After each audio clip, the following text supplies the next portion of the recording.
So today we're going to make a complementary color mirror design. And you already know now that complementary colors are opposite colors on the color wheel.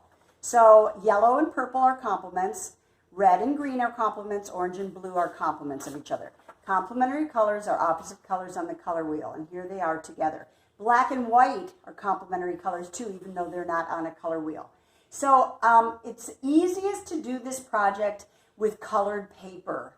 Hopefully you have colored paper at home. If you don't have colored paper, it's going to be a lot harder because you're going to have to look through magazines or have calendars or something where you can cut out colors that are purple and yellow together, red and green together, blue and orange together. And sometimes you can't find all those colors, so it's much better to have colored paper at home. So purple and yellow are going to be a team together. Red and green are going to be a team together.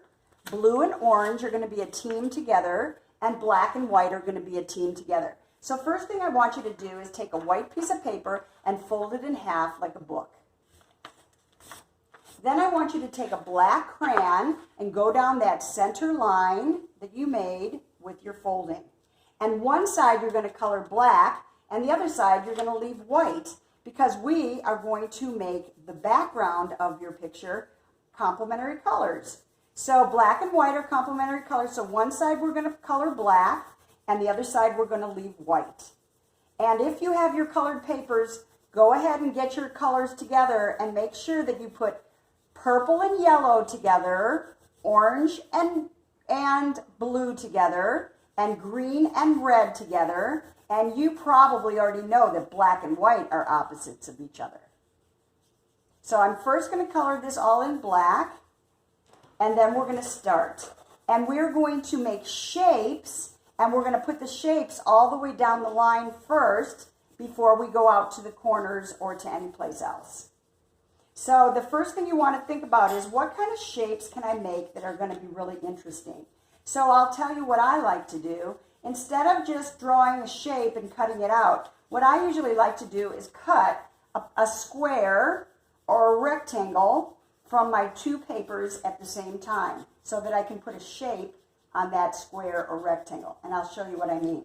Here's my paper, black and white. So let's say that I start with yellow and purple. So I'm going to first cut out a square, a big square of yellow and purple. Notice I'm cutting them at the same time, so they're going to be exactly the same. But then I'm going to draw a shape on the yellow paper because it's easier to see on the yellow than on the purple. So I am going to draw a zigzag line shape that kind of looks like a crown. And when I draw this, I'm going to then cut it out.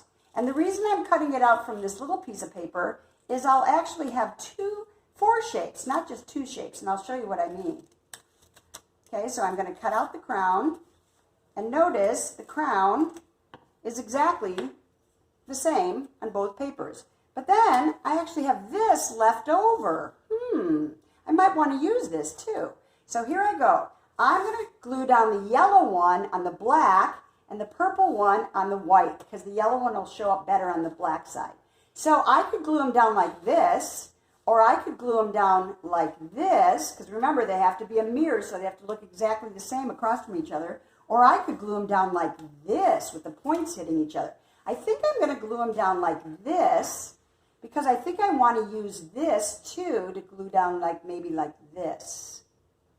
That might look cool. So here I go. I'm going to start and put the glue behind the yellow one and stick it down. And then I'm going to put the glue behind the purple one and stick it down. And then I'm going to take the outside of it and glue that down too. So I'm going to put glue behind there and stick it down from the top like this, so it kind of fits right in there. But I still see the black in between a little bit. And then I'm going to take the purple one and do the same thing.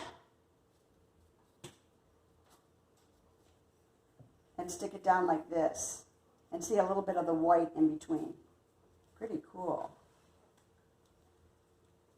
Here we go. Pretty cool. And then I'm going to work with something else, like orange and blue. This time I'm just going to draw a shape. Let's say I draw a arrow shape. And then I'm going to cut it out. And I have to remember to cut the orange and the blue paper at the same time, so they're exactly the same. So if my arrow isn't perfect, they're still exactly the same as each other. So they'll be perfect. And I can glue them down like this. I can glue them down facing each other like this. Or I can glue them down apart from each other like this. Or I could glue them down like this. I have to decide how do I want to glue them down so that they're mirrors of each other. So I think I'm going to glue them down pointing at each other.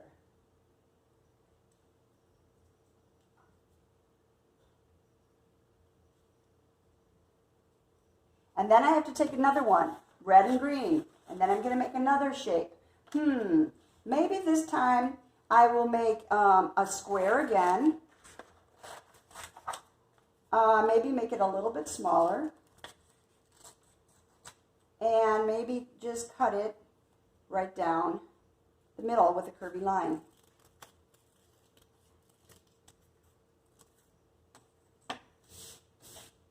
And then I have a green one and a red one, and a green one and a red one. So maybe if I go like this, I could glue this down like that.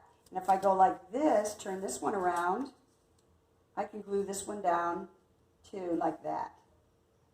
So if you cut them out of a square, you can use the outsides of the square sometime too. And then you're going to keep going. This one, I made a kind of a snake shape out of my yellow and purple, and then I cut a little circle out of my yellow and purple so I could glue the purple circle onto the yellow and the yellow circle onto the purple. And I kept doing that all over the place till finally I filled up my whole thing and it became a really beautiful design. Have fun with this, guys. See you later. Bye.